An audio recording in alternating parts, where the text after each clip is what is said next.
The San Francisco Peaks, just north of Flagstaff, Arizona, face growing conflict as economic growth and winter tourism collide with cultural and environmental concerns. For indigenous tribes like the Navajo, Havasupai, and Hopi, these mountains are sacred living beings at the center of spiritual life for them. But as Snowbowl expands and more visitors come to ski and snowboard, the peaks experience erosion, habitat loss, water strain, and disturbance of the holy lands. Our project explores how tourism brings both benefits and serious consequences, especially for the communities who have cared for this place for generations. Most importantly, protecting the peaks means understanding their cultural, spiritual, and ecological importance and recognizing that the choices that are made today will shape the future of the entire mountain range. The construction of ski runs and resort infrastructure at Snowbowl requires the removal of native vegetation and machine grading of the soil. This process breaks up the seed bank, fungal networks, and microbial communities that help plants grow and removes the biologically active topsoil layer. According to a study on ski resort sustainability practices, grading can dramatically increase soil compaction, alter soil pH, and reduce organic carbon and total nitrogen, factors that are essential for long-term soil fertility.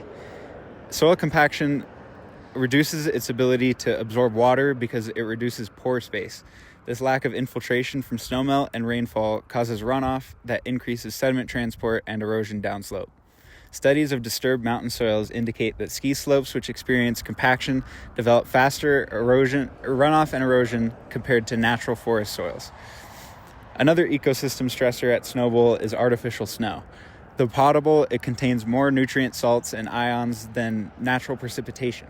These added nutrients shift plant competition by favoring species with higher nutrient demands and disturbance tolerance, reducing overall biodiversity.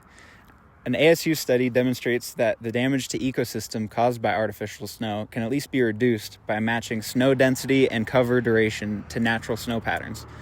However, Snowbowl has a major financial incentive to stay open and keep snow on the mountain as long as they can. Last season, despite snowfall being about 60 inches less than average, Snowbowl had its longest season since its opening, lasting from November 8th to June 1st. These practices have major ecological consequences. For example, the invasive species cheatgrass has higher survival probability when snowpack and soil disturbance is increased. At Snowbowl, snowpack is increased due to the artificial snowmaking, and soil disturbance is high because of the machine grading and slope maintenance.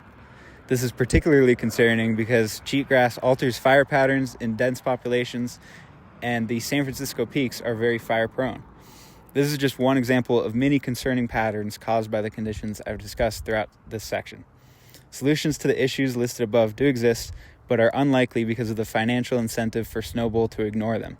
Machine grading is unavoidable during construction of new runs, so the only solution for that would be to stop building new runs in order to preserve soil health. In order to further protect vegetation and the ecosystem as a whole, Snowbowl should also consider staying closer to the natural snowfall of the season when using artificial snow. Shorter, more natural periods of snow cover would help prevent invasive species like cheatgrass from damaging the ecosystem. The development of the San Francisco peaks for skiing and recreation not only affects the local environment, but the people who depend on the environment as well. The peaks are not only used for recreation like Snowbowl, but are sacred to at least 8 indigenous tribes in the area. For example, the Diné or Navajo, these peaks are western spiritual borders of their culture and represent the connection between the physical and spiritual worlds. Due to this, the area is a place of many significant rituals and ceremonies. The journey up these peaks is a rite of passage for healers to perform ceremonies, including prayers and songs during their ascent, and collect essential herbs and plants needed for healing in everyday life. However, this land has become threatened by the development of Snowbowl. Rented to the company by the Federal Bureau of Land Management, the ski resort has locked this land behind paid access passes and continues to develop the surrounding area.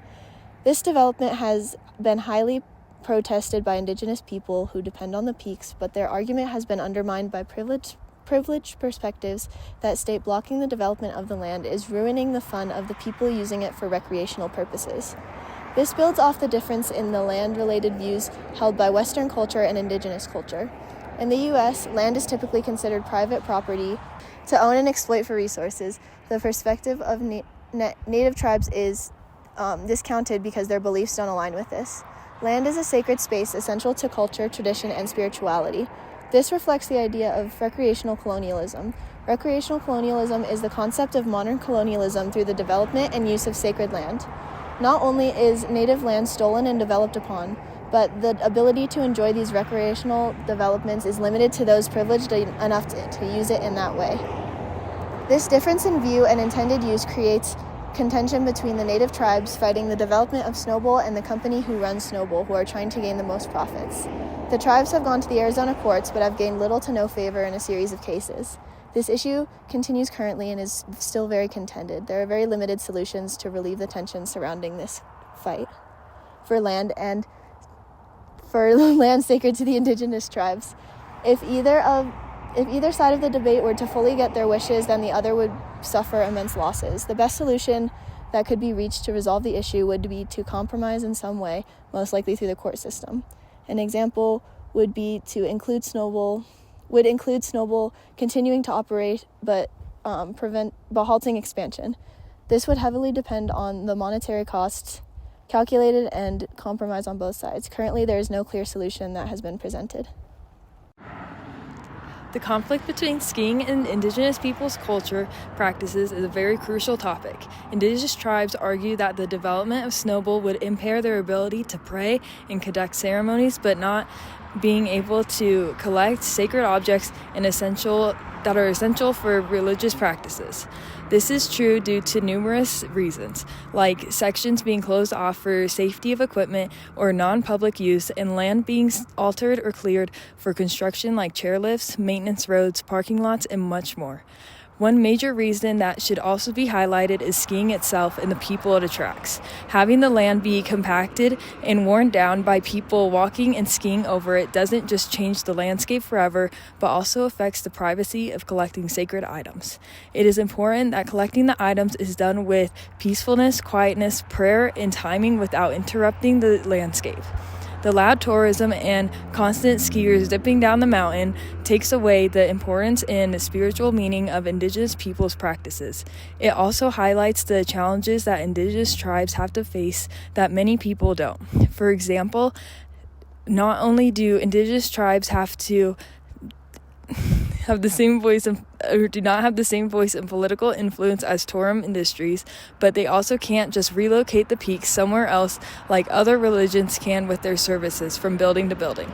In the end, the conflict isn't just about the resort, but skiing itself, which reshapes and interrupts the land, and indigenous tribes depend on it for spiritual ceremonies. To protect the peaks, there must be solutions like creating areas that are not allowed to be built on for cultural ceremonies that tribal leaders could identify. This helps restore damaged lands, stop harmful expansions, and add indigenous voices to decisions about the access and use of the peaks.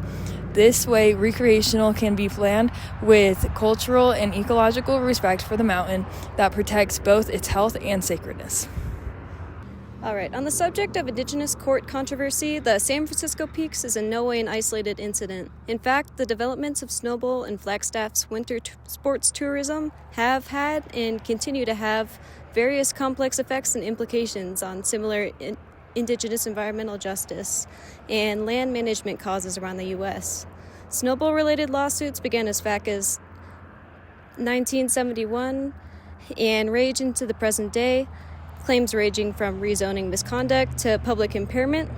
In all these cases, stakeholding Native tribes will occupy the plaintiff group using freedom of religion as part of their defense. However, despite what the First Amendment's free exercise clause may claim to hold up in the eyes of the court when adjudicators don't take Native beliefs very seriously and economic growth is on the line. The Snowbowl cases are dangerously exemplary of this pattern, with the tribe's lawsuits being continuously delayed or dismissed. The verdicts of these cases also shine a grim light on the state of indigenous land rights, undermining former efforts and laws passed that attempt to change this oppressive system. And most concerningly, future cases involving indigenous land rights can reference the precedent set by the Snowbowl cases in determining their own verdicts, giving land-grabbing investment efforts a leg up against the natives trying to maintain the rights to their own land and religions.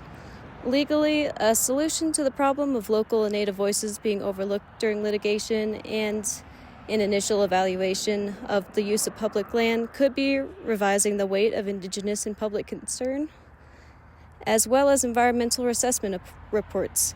Even After laws such as NEPA and the Wilderness Act have been passed, allowing environmental impact statements to be conducted, as well as a place for public comment, these measures are still easy to disregard.